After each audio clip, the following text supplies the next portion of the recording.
The Maurin Academy is a 21st century agronomic university.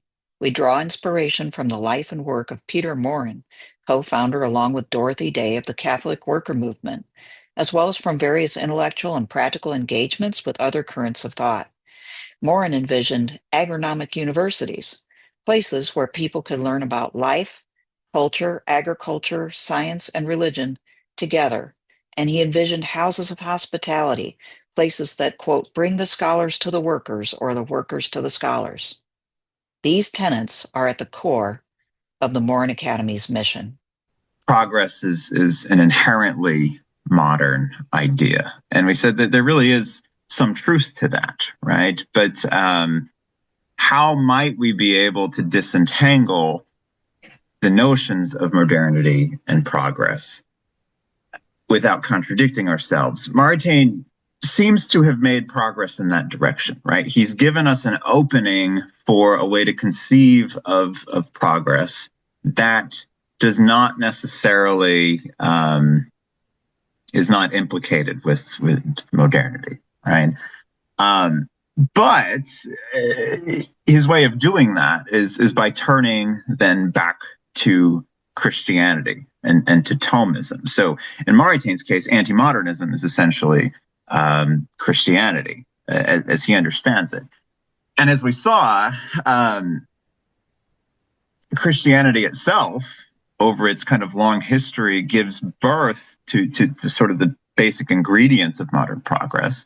And it's also in tension with those things. And so something to keep in mind as we look at how he develops this notion of progress throughout the rest of this lesson is, just kind of the basic things that any Christian account of progress is going to have to reckon with, right? And that's going to be, trying to account for both contingency and necessity in history. So kind of human freedom and divine freedom and creating space for, the kind of both and of there might be this kind of larger salvific plan, right? But also humanity responds freely to God's offering and so forth. And so a Christian account of progress is going to have to wrestle with that tension between contingency and necessity. And you don't want to attribute various things in history that seem incompatible with God to God, right? The blood and violence and misery of World War I, right? We don't want to just blindly attribute that to God's plan or whatever. So that's one kind of tension to look out for. The second one is kind of the already not yet of the kingdom, so to speak. On the one hand, it's ushered in a kind of final sense through the incarnation, through Jesus Christ. On the other hand, it's unfinished and unrealized within history, nor will it ever, reach fulfillment within history, as Christian teaching puts it. On this side of the eschaton, you're not going to have the fullness of the kingdom. And so when we're thinking about historical progress, how do we make sense of that? And then the third piece is kind of the reality and the inescapability of original sin, that seems to put a limit on what can be achieved through human effort. And then just the enduring reality of evil and fallenness and suffering in the world, right? Can we really progress beyond that if it's sort of an inescapable condition that we're stuck in? So those are three tensions to kind of chart as we move into the next section. How does Maritain address those? And then another key question is, how do we acknowledge the possibility of progress within modernity without succumbing to modernity, right? So as we're going to see today, he's going to be interested in questions of political progress and trying to kind of arrive at a justification for democracy, something that we often see as a modern political ideology, in a way that's consistent with his anti-modernism. Is he successful with that or not? It's something to think about as we move forward. The goal in this text is not to save modernity, which is in another state of crisis. Again, he's writing in the middle of the Second World War. He's in the U.S., but his native France, of course, is under Nazi occupation, and his just Europe more broadly is self-destructing once again, for reasons that probably aren't too surprising to Maritain, given his earlier observations that we looked at, but are nonetheless going to be deeply unsettling. And so for him, the goal is not to save modernity, because modernity's brought this all about, right? Rather, he's interested in saving democracy from the kind of chaos and self-undermining nature of the modern world. And so that's kind of one thing to flag up top here. How can we save democracy from modernity so that democracy remains a valid possibility, something that's worthy of trying to reconstruct and redeem and revive after the war? And so in this, we're going to hear echoes of Antimodern, but also with kind of expanding wider attention to political economy. So the critique that we saw previously is going to remain intact, but it's going to kind of expand and emphasize some different things too, right? So before he kind of gets to his defense of democracy, he's going to once again condemn many of the same things we saw previously. So the error of individualistic liberalism, right, that results in kind of atomized society where we're all just these discrete individuals pursuing our self-interest, right? He thinks this is bad. And also paradoxically then, as we stress, liberalism stresses individual freedom, we also have in this time period the expansion of state power, right? And so that's going to sound familiar from Antimodern. And he thinks that ultimately then this is one feature of modernity that ends up enabling the totalitarianism that he's looking at in 1943, right? So he's reiterating that sort of objection. He's going to critique liberal democracy and kind of representative democracy, as you find in Western nation states, for having a misconceptions about the nature of authority and the relationship between the governed and those who govern, right? So he's going to attribute, the crisis of now World War II in part to these kind of huge sort of forces of atomization and fragmentation and so forth, but also to kind of incompetent leadership and a failure of authority, the failure of the kind of what he calls continually the bourgeois class, right? So now he's kind of resurrecting some of the leftist rhetoric that he was shying away from in Antimodern, right? He's saying the leadership class in the Western world has failed to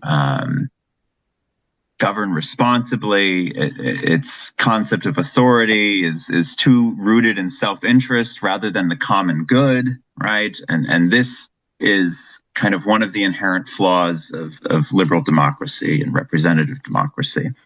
And so in that same vein, he's going to be fiercely critical of what he calls a bourgeois democracy that undermines what he's going to call its true evangelical origin in Christianity.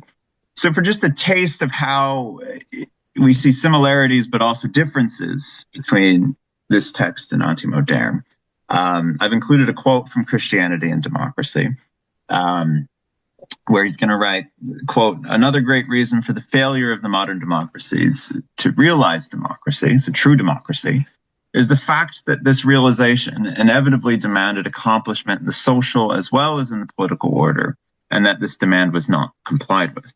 The irreducible antagonisms inherent in an economy based on the self-propagating power of money, the selfishness of the moneyed classes, and the succession of the proletariat raised by Marxism to the mystic principle of the revolution, all prevented democratic tenets from being incorporated into social life.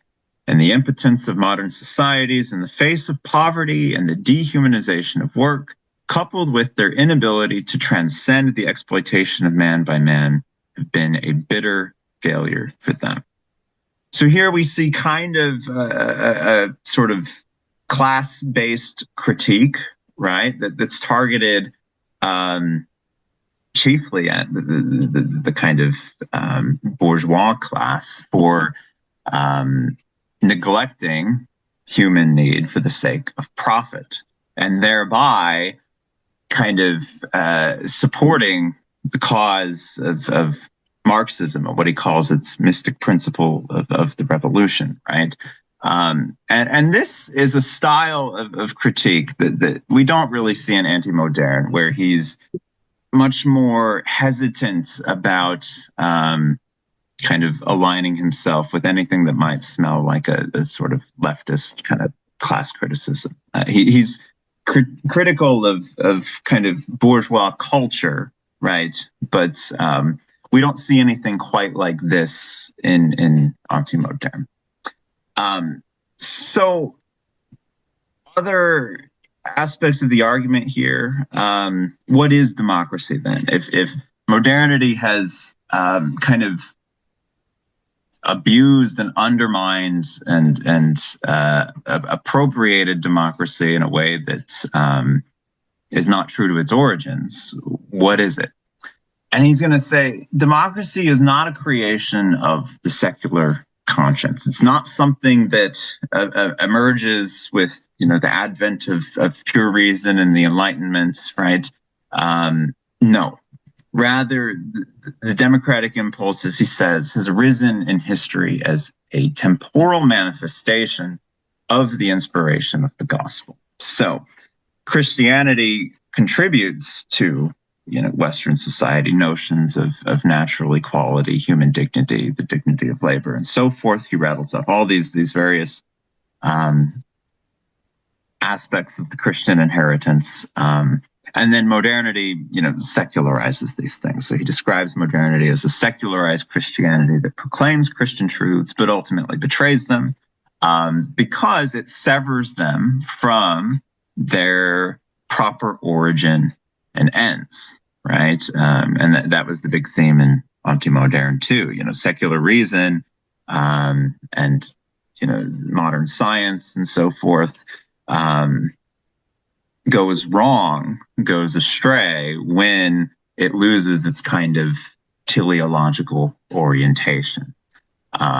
So too with democracy and modern politics. And so democracy here is, if we understand it properly, in the sense Maritain's using it, is less a political ideology than what he calls a general philosophy of human and political life and a state of mind.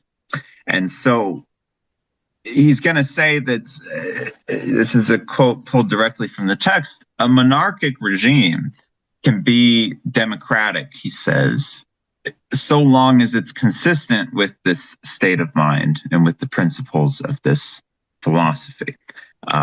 So if, whether it's feudalism or something else, if it respects principles of human dignity and the common good and so on and so forth, then, even a monarchy could be democratic in a legitimate sense, he's going to say. So again, you see how he's kind of detaching and decoupling modernity from democracy. There's going to be costs involved with that too. He might concede too much here, but that's the move he's making. In turn, this is going to exclude the view that you often hear, even among those who are critical of modernity, that modernity and secular liberalism had to happen in order for democratic ideals to kind of break free from antiquated, restrictive structures. So that's the kind of claim you'll find in a thinker like Charles Taylor, for example, where there's this kind of thought that this modernity had to happen, even with all the costs involved, because these what Maritain's calling the kind of evangelical inspiration, these Christian democratic ideals couldn't actually prosper and flourish under the kind of suffocating institutional structures of the old regime, right, and the church, and so there's this kind of dialectical progression there. Not what Maritain is saying at all. It didn't have to happen. It didn't have to happen in this way because everything that's good about democracy is actually compatible in a very real sense with the old regime. So that's a claim to sit with. I'm not sure that I'm persuaded by it, but that's what he's saying here. So then you're still wondering, okay, well then what is he proposing here? Then what comes next? How do we save democracy from modernity without, is he calling for like some kind of, I don't know, new monarchy or whatever? Is he advocating the sort of thing you hear a lot today from people with anti-modern persuasions, which is a kind of like common good authoritarianism, where we just kind of deflate democracy to this abstract notion of the general will or whatever? The answer again is no. He's, especially in the context of World War II, very careful to avoid in Christianity and democracy what he calls a kind of romantic and mystical notion of democracy, right? So he's not going to endorse anything like that, but he's also not going to endorse plain old representative liberal democracy because he thinks that's part of the problem too. So what then is he calling for? What can a kind of new, revivified, as he calls it, democracy look like? And for just kind of a taste of the view here, there's a section in the text, kind of, I think it's titled "The New Leadership" or something, where who's going to kind of rise out of the rubble and construct this new, properly democratic political order. And he turns to what he calls the quote, man of common humanity. This is the one in whom I have confidence, a great multitude of men who engage in the moral and social structures of civilized existence, however humble these may be, and of those groups where the collective conscience is awakened, perform the common tasks, great and elementary and anonymous work of human life, and are not tempted to think themselves a superior race, because their work is not signed, and because they are the men of this people of which I have spoken, the plain people. So the movement here is maybe towards a kind of more grassroots sort of bottom-up conception of democracy, where we're not just returning to the old leaders who have failed miserably to secure peace and order, right? We're going to look to the man of common humanity. Perhaps this is the person who has the most proximate access to the true evangelical spirit and inspiration that he writes about, and who we can trust to build the world anew. So that's Christianity and democracy kind of in a nutshell. And the kind of point here is we see how he's trying to use his anti-modernism to resurrect the notion of democracy that doesn't just kind of, reproduce modernity, right?